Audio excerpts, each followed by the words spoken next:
సంఘము సత్యమునకు స్తంభమును ఆధారమునై ఉన్నది. ఆ సంఘము ఏ విధంగా ఉన్నదట?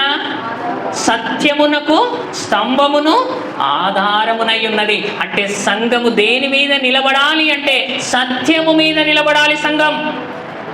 సత్యం అంటే ఏంటిది మరి? సత్యం అంటే ఏంటిది? సత్యం అంటే వాక్యం. యోహాను సువార్త 17వ అధ్యాయం 17వ వచనంలో ఏముందో చూడండి. యోహాను సువార్త 17వ అధ్యాయం 17వ వచనంలో సత్యం అంటే ఏంటిది? సత్యమందు వారిని ప్రతిష్ఠిత చేయము, నీ వాక్యమే సత్యము. ఆయన వాక్యం ఏంటిది? సత్యము. అంటే ఇప్పుడు సంఘం దేని మీద నిలబడాలి? వాక్యం మీద నిలబడాలి. ఆ వాక్యం ఎవరు? మరలా వాక్యం ఎవరు? యేసుక్రీస్తు కదా. ఆ వాక్యం ఎవరు? యేసుక్రీస్తు. యోహాను సువార్త 1వ అధ్యాయం 1వ వచనం. యోహాను సువార్త 1వ అధ్యాయం 1వ వచనం.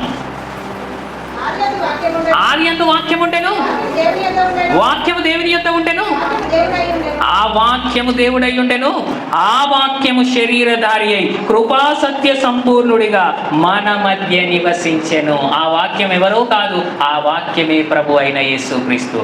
అంటే ఇప్పుడు సంఘం దేని మీద కట్టబడాలి అంటే యేసుక్రీస్తు అనే పునాది మీద కట్టబడాలి. అలా కట్టబడినటువంటి సంఘమే అది స్తంభంగా నిలబడుతుంది తప్ప యేసుక్రీస్తు పునాది మీద కాకుండా, సత్యము మీద కాకుండా, వాక్య ప్రకారంగా సంఘాన్ని నడిపించకుంటే ఆ సంఘము ఎప్పుడు కూడా స్తంభంగా నిలబడదు. అది కూలిపోయేటువంటి అవకాశము ఉంటుంది. అంటే ఇప్పుడు మన సంఘానికి ఆధారం ఏంటిది? వాక్యము.